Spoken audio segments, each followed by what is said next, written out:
नमस्कार दोस्तों, विद्या इंस्टीट्यूट में आपका स्वागत है। आज हम लोग पढ़ेंगे यूपी डीएलएड के सेकेंड सेमेस्टर की इकाई 12 व इकाई 13 के चैप्टर पढ़ेंगे, जिसमें आपका इकाई 12 व 13 में क्या है। देखिए, इकाई 12 में सर्वांग समता तथा समरूपता एवं इकाई 13 में आपका त्रिभुज के संदर्भ में सर्वांग समता की शर्तें। तो सबसे पहले देखिए, सर्वांग समता क्या है और समरूपता क्या है, इसे समझेंगे हम। ठीक है, तो सर्वांग समता है आपका जैसे ऐसे कोई दो फिगर जिसकी सेम शेप और सेम साइज का हो, उसे क्या कहेंगे हम, सर्वांग सम। देखिए, सेम शेप यानी आकृति और आकार में दोनों क्या हो, समान हो, उसे कहेंगे सर्वांग सम। या यूँ कहिए कि ये जो त्रिभुज है, इसे उठा करके अगर इसके ऊपर पूरा रख दें तो ये क्या आ जाएगा, पूरा का पूरा इसे ढक लेगा। यानी आकृति और आकार दोनों में सेम है, तो उसे क्या कहेंगे हम, सर्वांग सम कहेंगे। ठीक है, तो जैसे देखिए, इसका भी साइड 5 है, 5 है, 5 है, 5 5 5।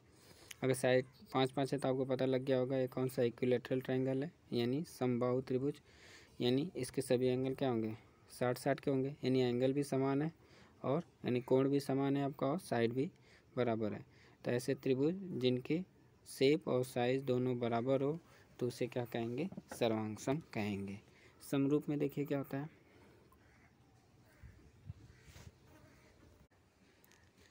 नेक्स्ट है आपका समरूप त्रिभुज। तो समरूप त्रिभुज ऐसे होते हैं, any two figure same shape but not necessary to same size. मतलब कि शेप उसकी तो सेम हो, लेकिन साइज ज़रूरी नहीं है कि वो समान हो, तो उसे क्या कहेंगे हम, समरूप कहेंगे। यानी इस तरह से हमें ये समझ में आ सकता है कि सर्वांग सम को हम समरूप कह सकते हैं, बट समरूप ट्रायंगल को हम सर्वांग सम नहीं कहेंगे।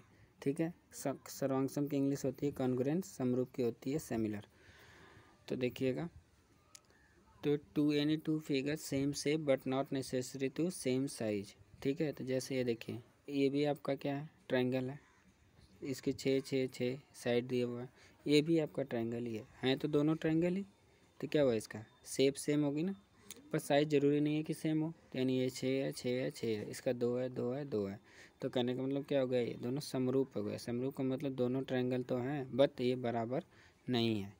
ठीक है, तो इसे क्या कहेंगे हम, समरूप। तो यानी any two figure which have the same shape but not necessary to same size. ठीक है, यानी ऐसे दो त्रिभुज जिनकी शेप सेम हो, शेप मतलब आपका आकृति सेम हो, पर ज़रूरी नहीं कि आकार बराबर हो, यानी तो उसे क्या कहेंगे हम, समरूप कहेंगे। समरूप त्रिभुज या समरूप पिक्चर या समरूप फिगर कहेंगे, कोई भी दो। जैसे मान लीजिए मैं अगर आयत ही ले लेता हूँ, ये भी आयत ले लिए, ये भी आयत ले लिए, तो इसमें भी हमारा क्या हो जाएगा, साइज़ दोनों के अलग अलग रख लेंगे, और तो भी हमारे दोनों क्या होंगे, समरूप होंगे। ठीक है, आगे देखिएगा आप, आगे देखिएगा, आगे आपका क्वेश्चन है जैसे सर्वांग समता की शर्तें, यानी कॉन्ग्रुएंस की कंडीशन ऑफ कॉन्ग्रुएंस ट्रायंगल या कॉन्ग्रुएंसी। तो देखिए, सर्वांग समता की शर्तें की क्या क्या शर्तें हैं। जैसे पहली शर्त है आपकी कि एक त्रिभुज की तीनों भुजाएं दूसरे त्रिभुज की तीनों भुजाओं के संगत भुजाओं के बराबर हो, तो उसे क्या कहेंगे हम, सर्वांग सम कहेंगे। ये इसे हम एस एस एस से भी डिनोट करते हैं, यानी साइड साइड साइड। ठीक है, तो देखिए, ये त्रिभुज है ए बी सी, ये त्रिभुज है पी क्यू आर। इसके साइड देखिए, ए बी बराबर किसके, पी क्यू के, क्योंकि दोनों 3 3 सेंटीमीटर जो भी है यूनिट है। ए सी पी आर के बराबर है, बी सी क्यू आर के बराबर है। ठीक है, ये तीनों आपस में क्या है, बराबर है। तो हमारा क्या हो जाएगा, त्रिभुज दोनों कॉन्ग्रुएंस हो जाएगा, यानी सर्वांग सम हो जाएगा। ठीक है, तो दूसरी इसकी शर्त क्या है, दूसरी शर्त है, यदि एक त्रिभुज की दो भुजाएं एवं उनके बीच का कोण दूसरे त्रिभुज की दो भुजाएं एवं उनके बीच के कोण के बराबर हो, इसे हम बोलते हैं साइड एंगल साइड। ठीक है, तो देखिए, इसमें ये रहा आपका, इसकी साइड 5 सेंटीमीटर, ए बी साइड है, ए बी बराबर पी क्यू, बी सी बराबर क्यू आर, और इनके बीच का एंगल एंगल बी बराबर एंगल क्यू। यानी 3 कंडीशन मिल गई, हमेशा 3 कंडीशन देखनी है हमें। तो ये भी क्या हो जाएगा, हमारा दोनों त्रिभुज क्या हो गए, कॉन्ग्रुएंस यानी सर्वांग सम हो गए। इसमें भी देखिए 3 कंडीशन थी, side side side, 1 2 3, side A B side इसके बराबर, ये साइड इसके बराबर हो गई थी, ये इसके, ये इसके और ये इसके, ठीक है। तो तीसरी कंडीशन है हमारी, देखिएगा अब हमारी तीसरी कंडीशन है, एक त्रिभुज के दो कोण एवं संलग्न भुजा दूसरे त्रिभुज के दो कोण एवं संगत भुजा के बराबर हो तो त्रिभुज क्या होंगे, सर्वांगसम होंगे। इसे हम कहते हैं एंगल, एंगल और साइड। जैसे देखिए इसमें भी तीन कंडीशन मिल गई ना हमारी, एंगल बी बराबर किसके, एंगल क्यू के, और एंगल सी बराबर एंगल किसके है, आर के, एंगल सी बराबर एंगल आर के, ठीक है। और देखिए इसके बी सी, इन दोनों के, ये भी यहाँ पे भी दो एंगल बन रहे हैं, यहाँ भी इनके बीच का एंगल ये है, ठीक, सॉरी साइड ये है, और इसके बी सी साइड है, ठीक है। देखिए ये है बी सी साइड और ये है पी क्यू, और इन्हीं दोनों के बीच का एंगल भी है।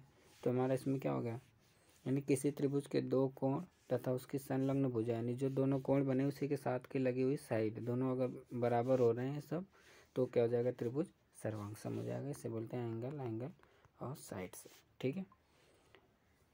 तो देखिएगा आगे, तो इसे ये हो जाएगा आपका सर्वांगसम त्रिभुज, ठीक है। त्रिभुज को सर्वांगसम करने का आपका ऐसे लिखते हैं इसको, ये होगा, ठीक है, त्रिभुज पी क्यू आर।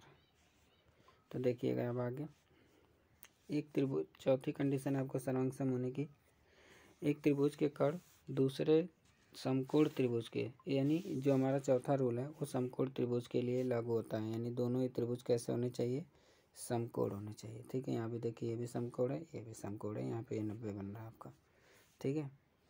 तो देखिए एक त्रिभुज का कर्ण दूसरे समकोण त्रिभुज के कर्ण के बराबर हो, मतलब ये भी कर्ण दोनों आपस में पहले बराबर होने चाहिए, तथा पहले त्रिभुज की एक अन्य भुजा दूसरे त्रिभुज की संगत भुजा के बराबर हो, कोई भी साइड, मान लो जैसे बी सी है तो बी सी क्यू आर के बराबर हो, या ए सी है तो ए सी पी आर के बराबर हो। तो अगर ये दोनों बराबर हैं, ठीक है, तो हमारा क्या हो जाएगा, और एक देखिए इसके बीच का कोण भी दिया है, ये कोण एक एंगल, एंगल बी बराबर एंगल क्यू के, तो ये हमारा क्या हो जाएगा,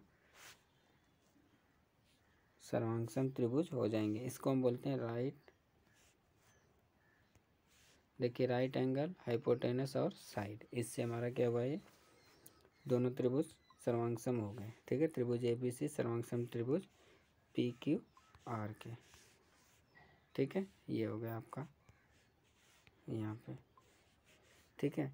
अब आपका होगा ये पे, आपका मैंने जो है सारे टॉपिक आपके कंप्लीट कर दिया है, अब आप इसको रिवीजन करिए, ठीक है। और best of luck for your exam, धन्यवाद।